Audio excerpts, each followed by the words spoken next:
Dans le grenier poussiéreux d'une vieille maison familiale, Lucas, un garçon de 10 ans curieux, trébucha sur un coffre en bois orné de ferrures rouillées. En l'ouvrant, il découvrit des lettres jaunies, écrites à la main, qui semblaient appartenir à ses arrière-grands-parents. Chaque lettre racontait une aventure fascinante. Son arrière-arrière-grand-père Pierre, par exemple, avait voyagé à travers l'Europe à bicyclette au début du XXe siècle, traversant montagnes et villes, affrontant des tempêtes et rencontrant des inconnus qui devinrent des amis pour la vie. Sa grand-mère racontait comment, pendant la guerre, elle avait aidé à cacher des familles en danger, risquant sa propre sécurité pour le bien des autres.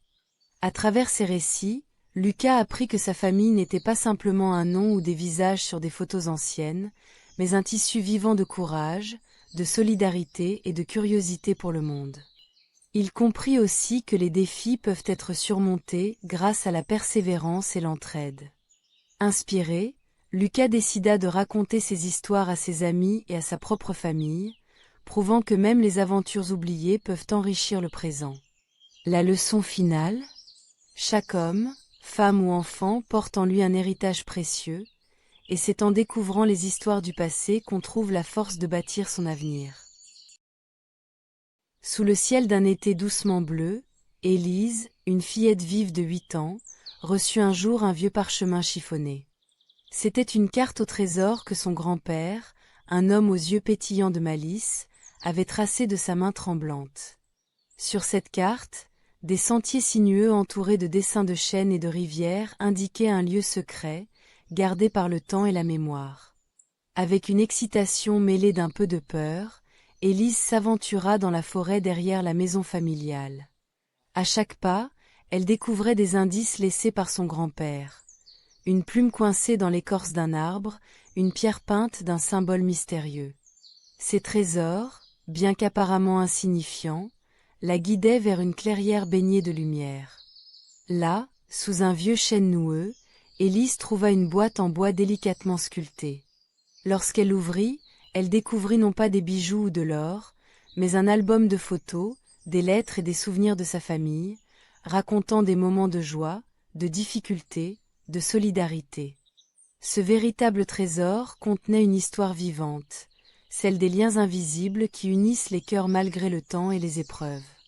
En retournant vers la maison avec son précieux butin, Élise comprit que le vrai trésor n'était pas une richesse matérielle, mais la force et l'amour des siens, transmis de génération en génération. Elle se sentit plus proche de son grand-père, plus fière d'elle-même, prête à chérir et perpétuer ces liens si précieux. Cette aventure lui apprit que les plus belles richesses résident dans le partage et la tendresse familiale, un trésor qui ne s'use jamais. La leçon que cette histoire porte est simple et belle. Ce sont les liens humains, et en particulier ceux de la famille, qui donnent un sens profond à notre vie, bien au-delà des richesses matérielles. Cultiver ces relations et les chérir est un véritable trésor. Dans un petit village niché entre des montagnes anciennes, vivaient 2 frères, Léo et Maxime. Depuis leur enfance, un médaillon d'or orné d'un scarabée gravé trônait dans leur famille. Ce médaillon, transmis de génération en génération, avait toujours été le symbole d'honneur et de pouvoir. À la mort de leur père, les 2 frères se lancèrent dans une querelle acharnée pour le posséder.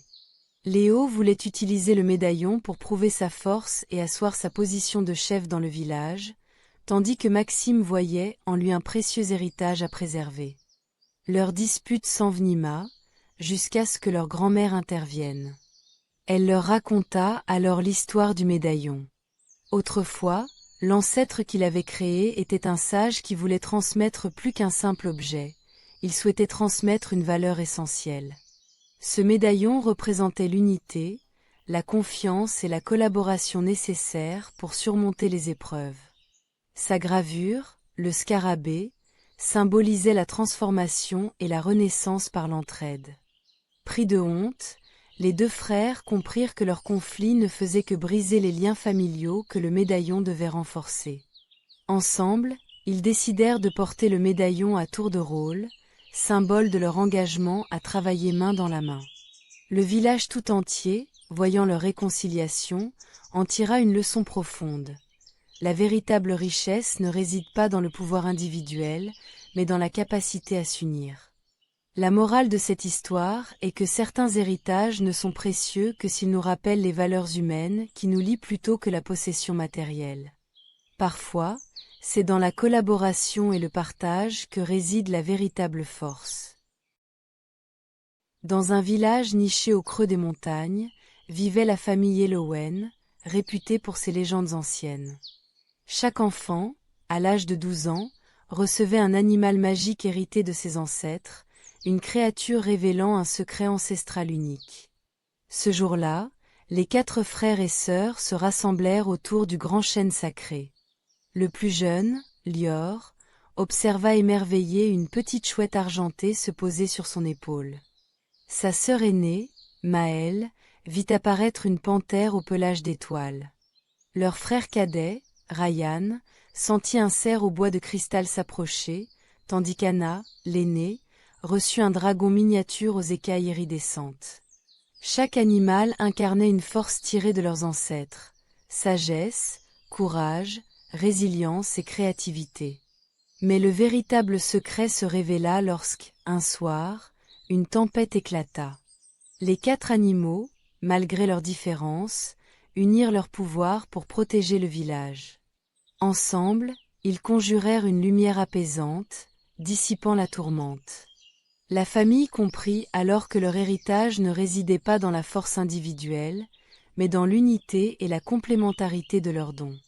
Cette leçon traversa les générations. La vraie puissance vient de la coopération, du respect des différences et de l'entraide. Ainsi, chaque membre de la famille Yellowhen grandit avec la conscience que les racines sont solides quand elles s'entrelacent, et que chaque secret dévoilé est une invitation à s'unir pour un avenir meilleur.